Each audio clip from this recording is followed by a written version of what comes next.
Magandang gabi po sa inyong lahat. Welcome to Lira in Law, our usual Thursday get together, broadcasting live po kami as usual, from London, England, every Thursday, of course, Thursday evening from 7:30 to 8:30, talking about all legal issues that concern you, Ang pangalan ko po, your host, Lira Simon Kapatbat.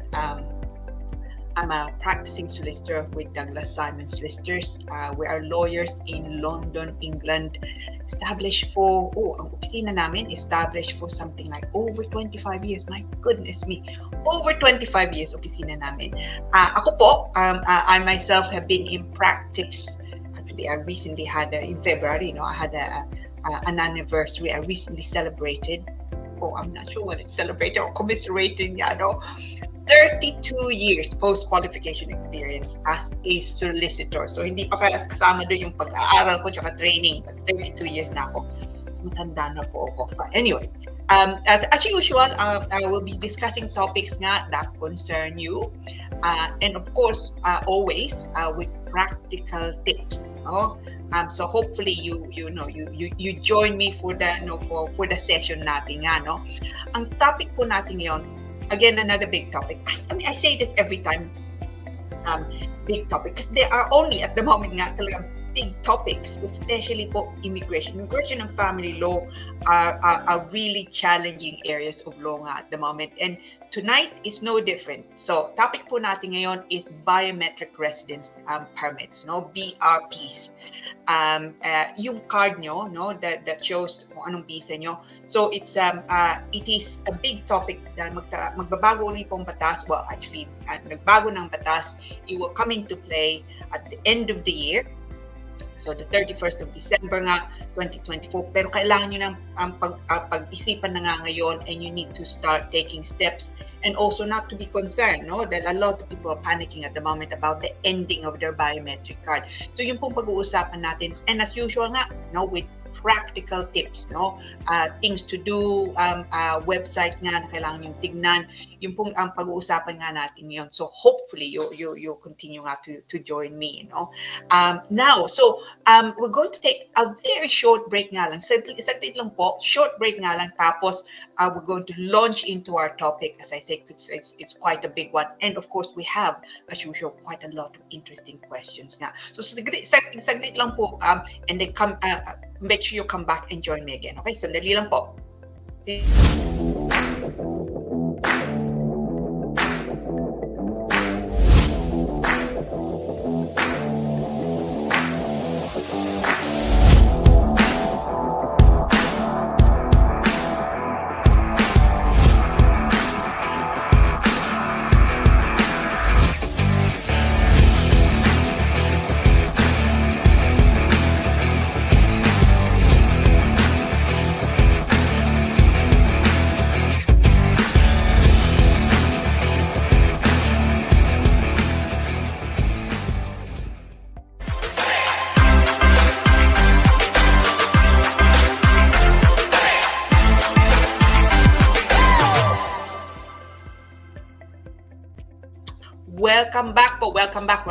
Welcome back to Lira in Law Broadcasting. You know, as usual on a Thursday evening from 7:30 to 8:30 from London, England. Live po. We're always live, no, on a Thursday evening. At salamat, thank you for joining me again during our usual Thursday get together. Now, ang topic po natin nga ngayon, as usual nga, malaki nga ang topic natin is biometric residence permits. Now, I will be discussing that in a moment, but in the meantime, kung mamaya nga may batian tayo, no, especially mga usual viewers natin. Alam niyo naman, yun ang paborito ko. So, please do, no, say hello, o kung meron kayong mga questions, post it, no, and we're happy to deal with it, of course, live, no. Now, so, topic po nga natin, biometric residence permits, BRPs, to be distinguished from BRCs, biometric residence cards.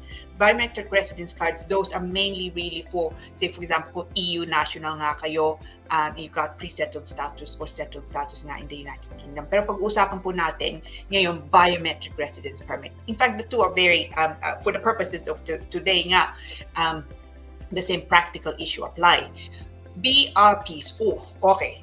Papakita ko muna sa inyo anong itsura. I mean, most of you would know exactly what it looks like. So, tingnan natin.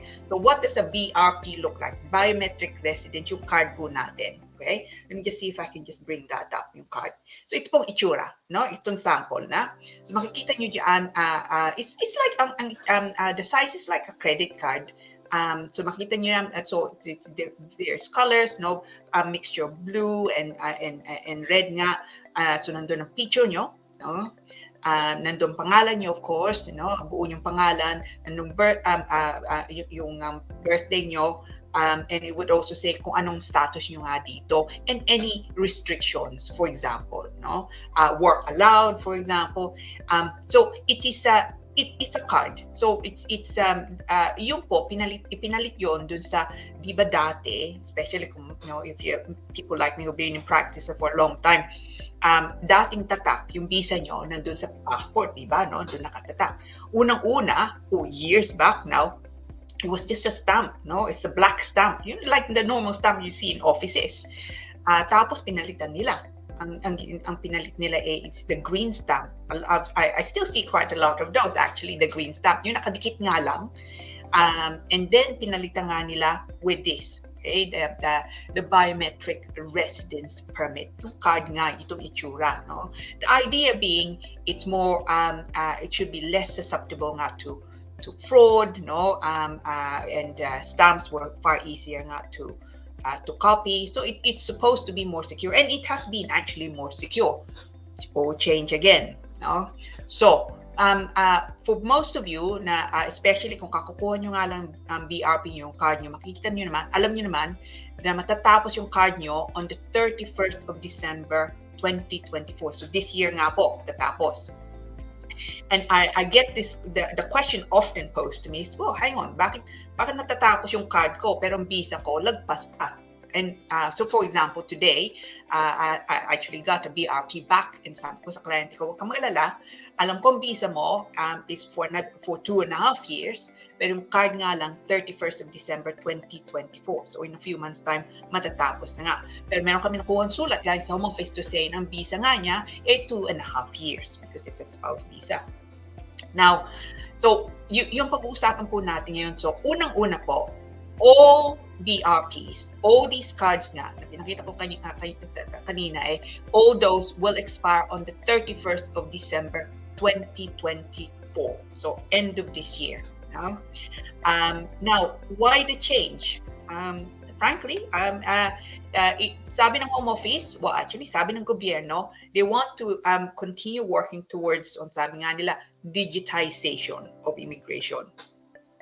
Dahil sabi nila, it's easier to administer, it's easier also to, it's safer, it's more efficient, no? And there probably is something to that, but I foresee some problems. Hopefully nga, it works, because if it works, then great. Dahil ibig sabihin, hindi nyo na kailangan ng card, kung kung mawala yung card nyo ngayon, you need to get new cards, no? If it's digitized, then you just need to, you don't lose, even if you lose the phone, because you can always access it. No? So there are absolutely, what pluses to it, and hopefully it works. But I foresee some problems. So from the 31st of December 2024, so in a few months' time, wala na kayong, the BRPs will be gone. It will no longer be in use. So no more BRPs as at the 1st of January 2025. So this coming new year, BRPs are all expired. So lahat po. So it doesn't matter kung indefinite nga ang visa nyo, so settlement status kayo, o kaya EU, pre-settled or settled status nga kayo, all those things, so it would mawawala na po yung card, yung BRP. Now, anong kailangan yung gawin? So, from the 1st of January, all visas are going to be replaced by, all BRPs are going to be replaced by what they call e-visa. Basically, denoting electronic, e-visa ang tawag nga nila. How do you get an e-visa, an electronic visa? So it's not a physical card na. So nandun ang record nga, kailan matatapos ang visa nyo, ang pangalan nyo, kayo ang pinanganak, any restrictions. But it is in digital form. So by a computer nga. So how do you get an e-visa? Now, unang-una po, you need to set up what's called a UKVI, short for a UK Visas and Immigration account. Okay? May mga tao na meron na silang account dahil nga nakakuha sila ng visa, say as EU citizens who got pre-settled or settled status, or EU dependents. They should already have a UKVI account. And some people already also have UKVI account, but most, I think, do not have a UKVI account. Now, kailangan yung UKVI account. Yun ang una nyo kailangan in order to be able to get this e-visa. How do you set it up? Okay? It is actually on the Home Office website. Once you click on that website nga, it takes you through, sasabihin nga anong pangalan nyo, anong passport number nyo, and then it should be, you should then be able to set up nga your UKVI account. So, pagka meron kayong UKVI account, ibig sabihin, you can also generate ang tawag share codes, So if you've been able to generate share codes, yung share codes po, yung binibigay nyo dun sa kung meron kayong landlord o kaya meron kayong trabaho, gusto nang check-in nga at meron kang visa dito, then you probably already have a UKVI account. You can also check if you have an UKVI account again on the Home Office website. I can send you the link later on if you're interested. So sabihin natin naka-set up na nga UKVI. Once you've set that up, you can also link nga there, sasabihin nyo ng passport details nyo, and from there you can then have this e-visa. So going forward, so after the first on the 1st of January, when you look at your UKVI account, makikita nyo yung e-visa nyo. Okay? So either pwede nyo pakita, so sabihin natin naglalakad nga kayo, no? Maharang nga kayo ng police, sabihin nila, anong visa nyo nga dito? You can just simply access it, hopefully. No? Makikita nga naman, pwede nyo pakita. And kung gusto lang checking nga mismo sa kanila, then you can also provide them with ito nga share code. So you can actually ask for share code. It goes to the police or it goes to your employer or it goes to the landlord nga, and they should be able to also check themselves. Now, that is the theory. Okay? Na meron nga kayong UKVI account, you get your e-visa, and hopefully will go well. Problem I have, or rather not, my concern, no, ay kung magbibiyahe nga kayo. So sabihin natin, uuwi nga kayo sa Pilipinas. Meron kayong nga card ngayon, ano? Pero matatapos nga 31st of December 2024. Problem is, of course, but a lot of people go on holidays, especially sa kung magandang Pasko nga sa atin, no? Uuwi kayo para magpasko sa atin. And by the time you come back, tapos na nga yung card. What do you do? Even though kung matatapos na nga yung tapos na yung card, you must. So 1st of January, sabihin natin babalik kayo dito 9 January, no? By then, tapos na yung card nyo. Definitely, you need to have set up a UKVI account by then. And you need to be able to show nga yung card nyo, the e-visa. Now, ang sabi ng gobyerno, kung meron nga kayong ganoon, papakita nyo nga yun sa airline staff, they can check it then, and then you go on board. I don't know whether that would work necessarily. Dahil problema nga busy sila. We know this because we travel, and then makikita they barely have time really, to see you. And then of course a lot of people are traveling, especially over the Christmas period. So I think you need to be prepared na baka mabagalan ng pagbiyahe natin. But they're supposed to check nga using they're supposed to check your e-visa, and then you can go on board. Now, between now and then, so during 2024, you should continue. So sabihin so kung magbibiyahe nga kayo ngayon for Easter, no? Uuwi kayo sa atin for Easter time, kailangan nyo pa rin dalhin yung card nyo. So kung wala nga kayong card o nawala yung card nyo, you still need to make an application. Even though matatapos na nga yung card on 31st of December, you should still make an application nga for a replacement card. No? Dahil problema doon, kung lalabas nga kayo dito, pabalik nga kayo dito before the 31st, before the 1st of January 2025, my concern would be baka hindi kayo pabalikin. No? Well, they may not let you back on board on a plane.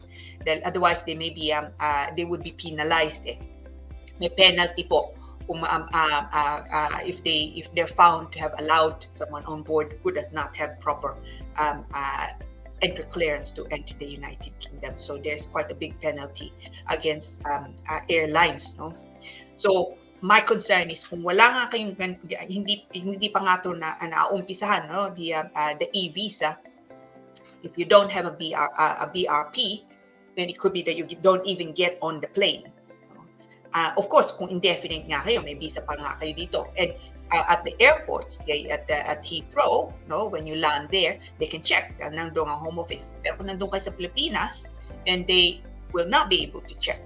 So, ang payo ko pa rin, kung wala pa kayong kung mawala ang BRP nyo, between now and the 31st of December 2024, you should still make an application for a BRP card.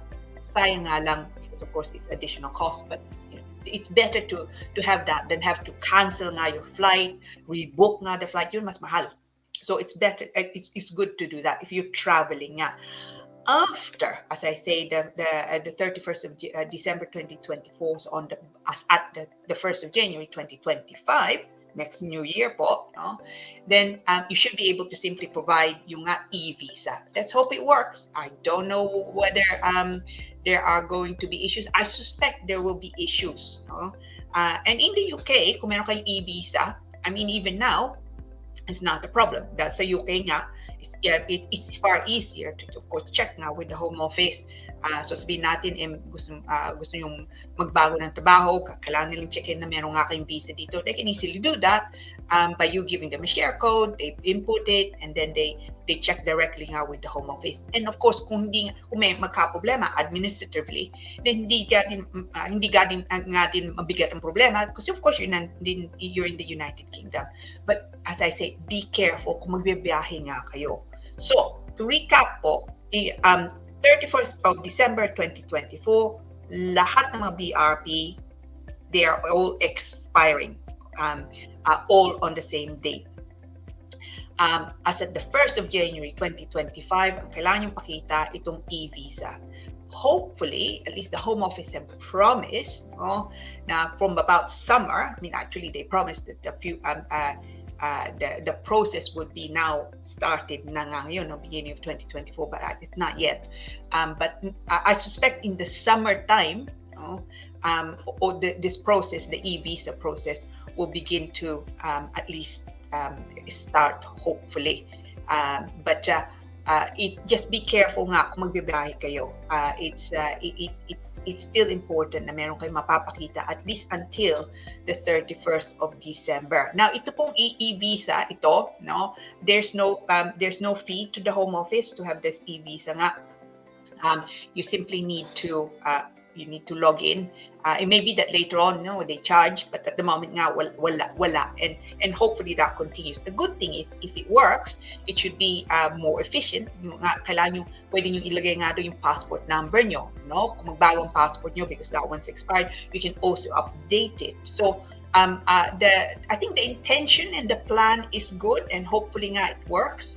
But we just need to be careful, and I worry na marami po akong kliyente na they're not very technologically minded, so it may be quite difficult for some to even set up the UKVI account, no?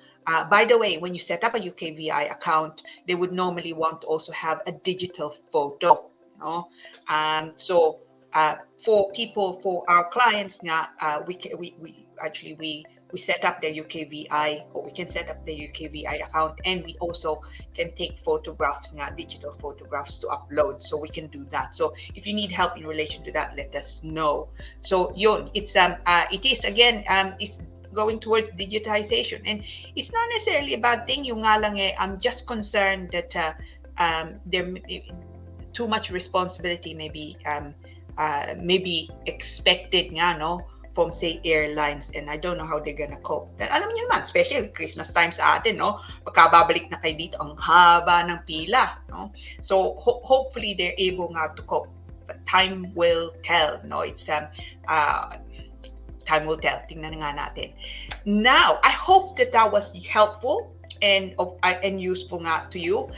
We come now to the next segment natin. And although I enjoy all our segments nga, ito pong paborito ko. I mean, I always say this because it's true. Yung batian natin, no? So hopefully we do have some people saying hello, no? Especially our usual viewers. Tingnan nga natin. Sige, set.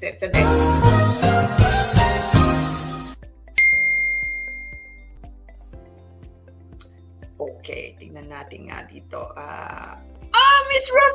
Miss Rafael is first and foremost, no? So, and she's feeling good. All caps, Miss Rafael. Yan.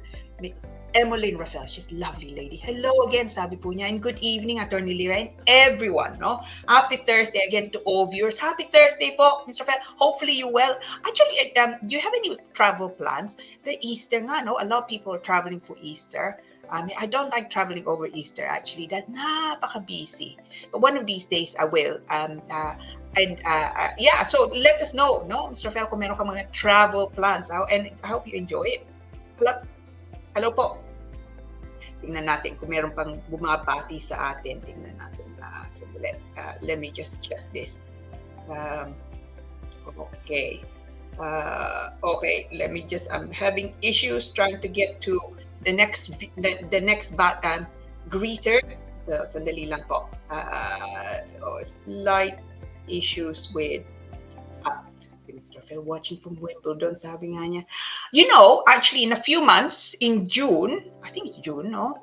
The Wimbledon tennis, no?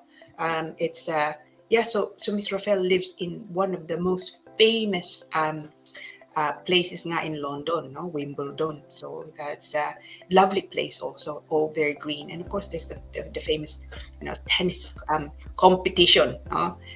The Wimbledon. No? So let's see if there are any other viewers. Sandali nga to. So I'm having a bit of a glitch. Ma'am Cora, the other half. They're so lovely, they're both of them. Ma'am Cora, hi Ma'am Cora. Magandang gabi, sabi po niya, no? Magandang gabi, Attorney Lira, at lahat, no? Many thanks again, our beloved abogada, for sharing us your precious time. No, my pleasure po. It's it is always a pleasure. I've had the pleasure of meeting Ma'am Cora. She's lovely. She really, truly is. She's hardworking, no nonsense, lovely person. Hi, Ma'am Cora. Now, tingnan natin. So, any other greeters? Oh, we love this man. I always say it, but we do. Edgardo, Egay the guy. Happy Thursday. Thursday, Attorney Lira, and to the viewers, no. Work from home today. Nag-aalaga kay Justin now. Oh, we were treated to Justin's brief video nga, no, very first time nga natin with Egay at with tatay nga niya. He's lovely little boy, no? Looking forward to lots of learning again, and to Attorney Lira's lovely voice. Egay the guy. Silang dalawa, truly, it's like whenever I think of them, I think of Batman and Robin. He's so lovely. Hi, Egay, the guy. So, tingnan natin sino pa po. Any other, okay. So, May. Hi, May. May Tigbao Vargas, no? Good evening, sabi ko niyo. Good evening, happy Thursday, Attorney Lira, and to all viewers watching from Exeter, Devon. May, actually, I was thinking about you kahapon because my clock said to me it is the first day of spring, 20th of March. I actually thought about Devon, because Devon is beautiful. And I thought, I wonder, kamusta si May? Kamusta ka, May? Are you well? No? I hope you enjoyed. Today was okay weather. It was quite good weather nga, no, today. Oh, another one of our regulars, our regular friend, and the lovely MM Giling, no? Hello, good evening po, ma'am, sabi niya. And to all viewers, happy Thursday and good morning to you, ma'am. So she's lovely, Miss Giling. She is she's one of the true, lagi kong sinasabi because it's true, one of the hardest working people I know. And also she's at saka buo niyang pamilya. They are all such hard working people. It's astonishing, no? But anyway, salamat po, no? It's always, thank you for all your greetings, no? As I say, itong I like all our segments, pero ito po, the batian is by far my favorite. So now we're going to take lang po a very, very short break. Tapos we're going to go into our question and answer portion. And make sure you join me again, because we have some really good, again, interesting questions. So saglit lang po. I'll be right back. Sandali lang.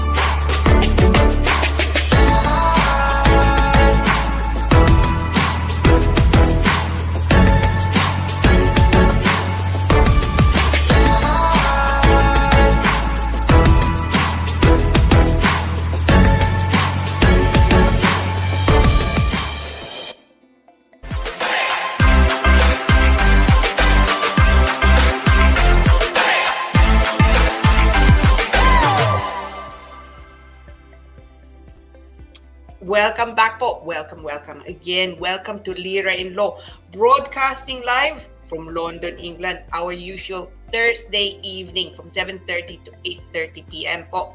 Talking about anything and everything about law. And of course, with practical tips nga, no? Thank you very much for joining me nga again. Always a pleasure. And salamat po ulit sa yung mga bumabati sa akin, no? And now, we come to our, again, no? Very interesting segment po natin. And that is the question and answer section po natin. We have a few big questions actually. So, tingnan natin if I can just bring up some of our questions nga dito. Tingnan natin.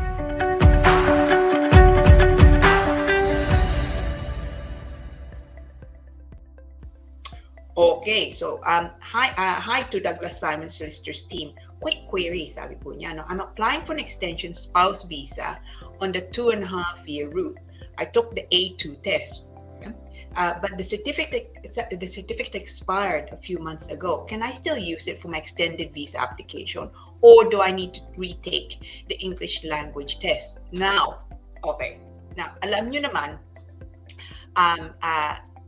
for a lot of applications, so spouse visa, or kaya to come to work in the UK, you need to be able to show competency nga in English. And this is a great question because it's more straightforward. Kung papasok nga kayo dito as a spouse, alam niyo naman siguro na kailangan yung A1 test.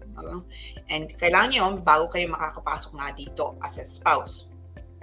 Now, ang ginawa niya, he actually took or he took nga the one up than that, so A2 ang kinuha nga niya. And now A2 or indeed A1 tests have a validity date of 2 years. Kung natapos na, ang payo ko is just take another one, because otherwise they may refuse it, in fact. So it's a bit strange actually. You've already done the A2, you're gonna do the A2 again. But kung ako ikaw, I mean, okay, it's 150 pounds. I think a little bit over than that. Kung ako ikaw, I would just take it again. Try and it's better than to potentially have the problem. So yun ang payo ko. Just take it again. Yeah. You can also have a go at the B1 test. Mas mataas nga yun, pero mas mahirap. And it's actually more expensive. That you need actually for the life in the UK. You need that with the life in the UK for that indefinitely to remain in due course. So you can do the B1, but kung ako ikaw, just do the A2. Yeah. So tingnan natin kung and good luck with that. No, keep us informed. Now, pangalawang question po ito. I would like to inquire about my situation. No, my BRP is set to expire in December 2024. While my spouse visa is valid until 2025, what steps should I take next? I love this question because it's exactly on point sa topic nga natin. Now, lahat po ng mga BRP matatapos na po 31st of December 2024. No BRP will go beyond that. Lahat po matatapos either before that o matatapos na no later nga than 31st of December 2024. For a lot of my clients, ang visa nila lagpas sa 31st of December 2024. Ngayon, meron siguro kayo nakuhang sulat galing sa home office, it's usually emailed, sabi nga doon, ano ba ang visa nyo? Okay? Hanggang kailan visa nyo? Anong klase? Tsaka hanggang kailan? So, makikita nyo naman lagpas nga doon. So, for the moment, yung BRP mo nga, wala kang kailangan gawin muna. May BRP ka naman. Kung gusto mong biyahe, hindi nga din problema. May BRP ka pa rin. Now, sometime soon, you need to set up this account, no? UKVI account. Kung wala ka pa, tingnan mo. You can check also on the Home Office website. You may already have it set up. So, kung nakakapadala ka, kung ginamit mo yung account na yun, o if you entered something to get a share code, then you have already an account, the UKVI account. Pero kung wala ka, you need to set it up. Wala pa, you need to set it up. You set it up online also, and then ang makukuha mo, you will use from the 1st of January 2025 is itong e-visa. So mawawala na po yung BRP, paso na yon. and then you will have this e-visa. So, unang-una nga, tingnan mo, do you have a UKVI account? Kung wala, set it up. And then once you've set it up, you enter yung details, and then you will have an e-visa. But hindi nyo pa magagamit yun until after the 31st of December that you use as at the beginning 1st of January 2025. So thank you for this question, because it just it emphasizes the potential concerns ang kailangan nyo nga gawin. If you don't understand kung how you set it up, and of course you also need the digital photo, let me know. I can either send you the link or book an appointment and we'll do it for you. So good luck with that. Hopefully it's not too confusing. You setting it up now. Okay, so the next question po natin. Hi, sabi po niya, my husband and I are planning to fully sponsor my sister's visitor visa. Okay, she's a full-time mother supported by her partner. Can my sister use my partner's bank statement as a source of income? Does my sister need to provide proof of income, such as bank statements, even if she's fully sponsored by us? Does it make a difference? Any advice or help would be greatly appreciated. Oh, I like these questions because they're practical questions. Now, and it's not unusual also. Anong sabi ng batas? Sabi ng batas, you need to be able to show, of course, evidence that you're able to support yourself in the UK without recourse to public funds during the time nandito nga kayo. So, starting point is, absolutely, kailangan niya magpakita. Kahit nga, susuportahan niyo siya, kailangan niya magbigay pa rin ng bank account niya.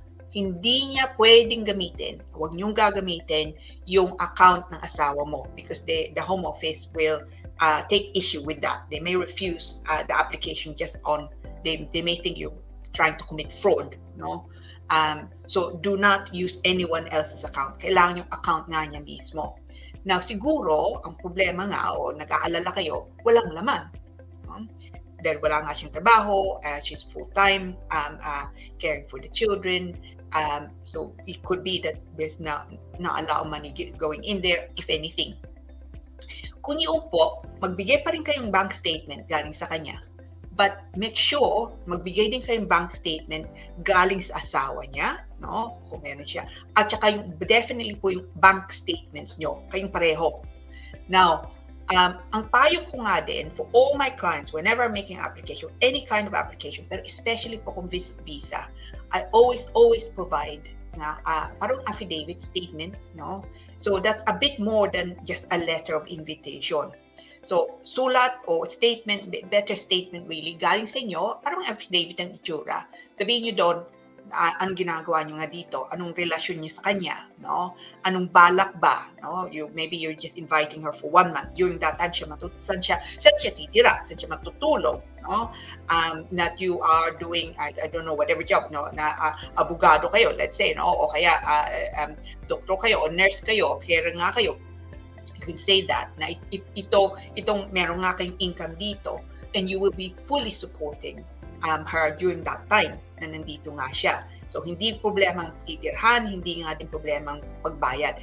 Siguraduhin nyo, ipasok nyo kasama nung bank statement niya. So sabihin nyo nga din, no, my sister-in-law has provided bank statements showing her own financial resources, but it can be noted that there's not a lot of money there because she's not in employment. But here you go, we're providing our bank statement. Makikita nyo doon that it's we have more than enough to provide for her without recourse to public funds. We confirm that we will be providing for her throughout the time na nandito siya in the UK. No? So siguraduhin nyo na meron kayong mapapakita na maasahan nga niya pagka nandito na nga siya. Saan siya titira, sinong gagastos sa kanya. And also sabihin nyo nga din kung isang buwan nga lang siya dito, na nandito nga siya, and kung iiwan niya mga anak niya sa atin, no, that the children are being looked after by her husband, statement, no, importante po yun. Statement galing sa kanya, statement din galing sa inyo. So even though really kayo magsusuporta, kailangan nyo pa rin magbigay ng bank statement sa kanya. Huwag kayong maglalagay ng pera doon. I mean, I also know some people na biglang naguhulog ng pera. kung gawin nyo yun, the first thing the Home Office will do is, well, hang on, saan nanggaling to? No? Then they get quite concerned because they think that you're trying to get around the issue. No? Kung meron nga, kung may pera nga doon, maybe a lump sum, no? Maybe it's come from, I don't know, business o kaya regalo nga dati, explain it. No? This amount of, I don't know, equivalent to £1,000 was gifted to her whenever. Pero kailangan nyo i-explain. No? But do not be tempted to just give her, put money in her account to make it look good. Don't do that, because that's actually making it worse. And also, it's not the right thing to do. Okay? So good luck. Hopefully that goes well. But really, ang tip ko, statement. I never go without, when I'm making application, statement po. Ang itsura nga affidavit, and explain it. You know? Make sure, ilagay yung bank statements nyo. Now, tingnan po natin. Look, may batian pa, no? Galing to kay Mel. Oh, how beautiful is she? Mel G. Camara, no? Hi, ma'am, sabi po niya, no? Thank you for your advice po. Malaking tulong po sa ating Kapwa Pinoy ang live nyo sa pagbigay ng advice. Well done po, ma'am. Salute. Salute you po. Ask ko lang po, pwede po ba ako mag-work ang tourist visa ko dito sa UK? Confirm po ba, nasa Google po, 31st of January 2024, pwede na daw mag-work ang tourist visa sa UK from Pinas po? Hindi, Mel. So actually, maybe I should discuss that nga next week, no? Visitors and working in the United Kingdom. Ang ginawa nila, they've taken into account that a lot of people are working out remotely. So, business visitors really.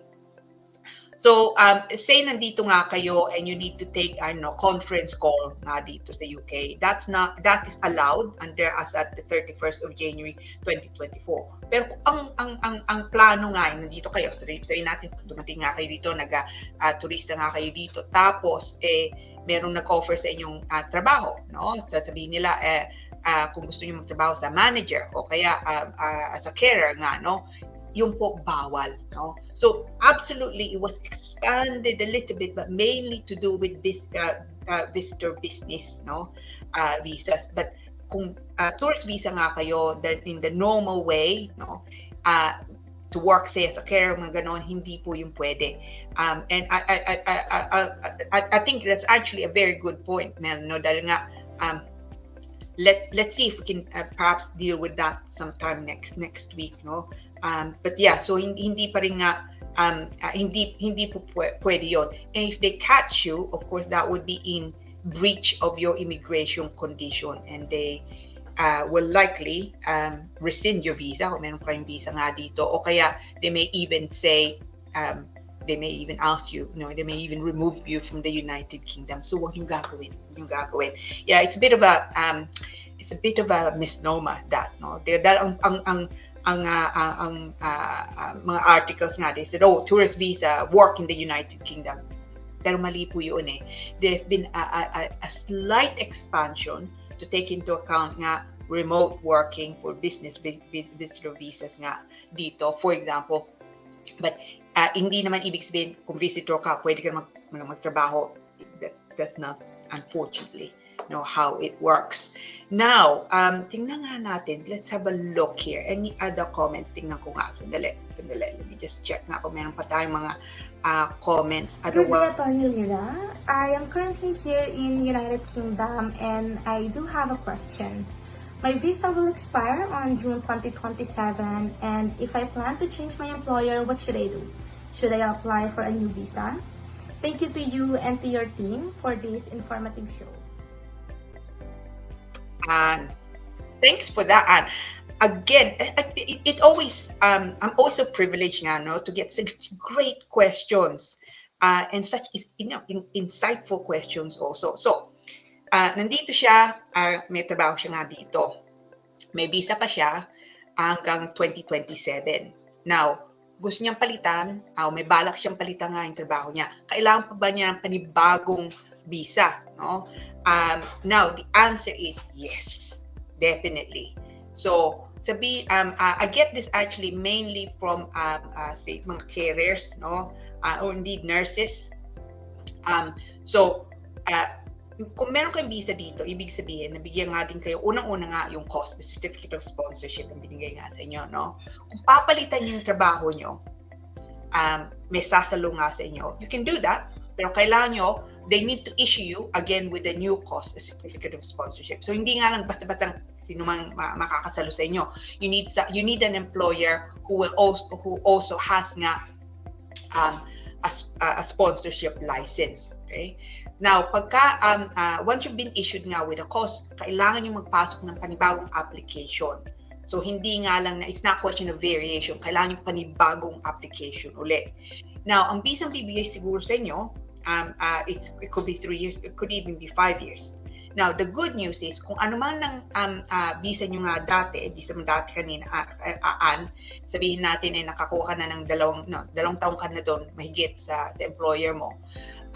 Kung babigyan ka ng 5 taon, sabihin natin sa panibagong employer, 7 taon yun, no? But you don't have to wait 7 years bago ka magpasok ng application for indefinite leave to remain.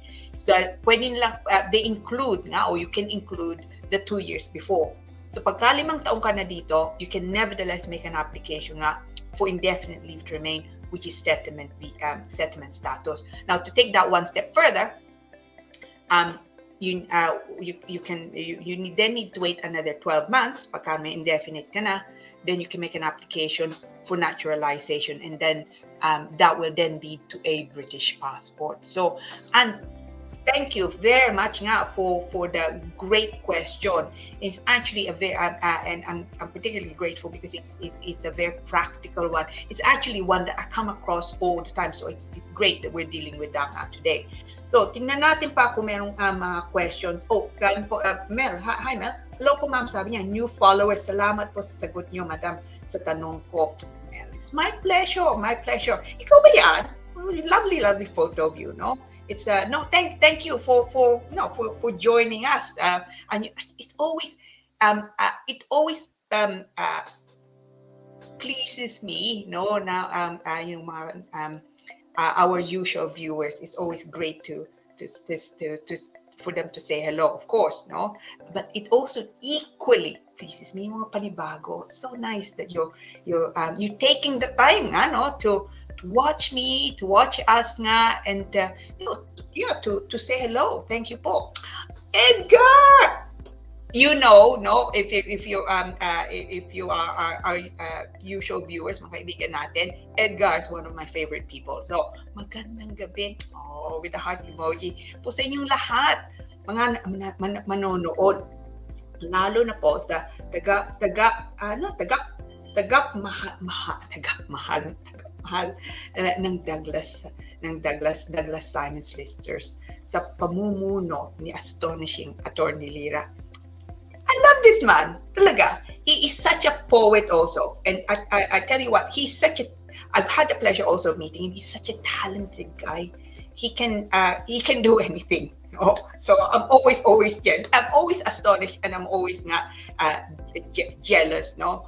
So it's been as usual nga a wonderful time, no. It's it always baffles me na isang oras tayo, but it goes really fast because I so enjoy nga myself. It really it is astonishing. It goes astonishingly quickly nga, and I hope that you also enjoy it as much as I do, no. And yes, it's great that you do. Ano tayo yan? We're now Marso na tayo, no? Marso na tayo, and a lot of people are graduating, no? In the Philippines. So sa inyo po, no? Congratulations. And of course, it is International Women's Month. So again, congratulations to you all. No? But yeah, so I've had a great time. I hope you have, and I hope you're finding it helpful. And please know if you can share, share nga this link, so that it hopefully helps those na po, especially kung mga taong nalilito, no. So any questions po, no, message us via our Facebook account nga, or email me po, no. Email me at lirainlaw, no. So Lira, pangalan ko po, in-law at Douglas with 2S, Simon.com. O tingnan yung website namin. Website po namin, just need to Google Douglas Simon Solicitors and we will come up. And in the news section, makikita niyo po doon updates on law. And actually, this of course is also on our on our Facebook account nga.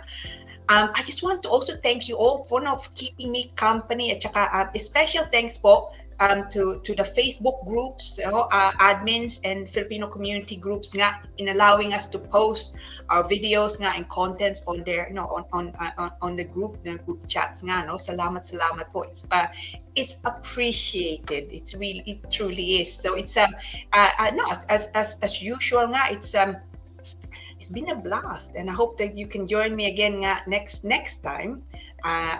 Until next time, next Thursday po. Next Thursday between 7:30 and 8:30 p.m. Same time, same place at Lira and Law. I hope to see you there. Salamat po. Thanks for joining. Good night.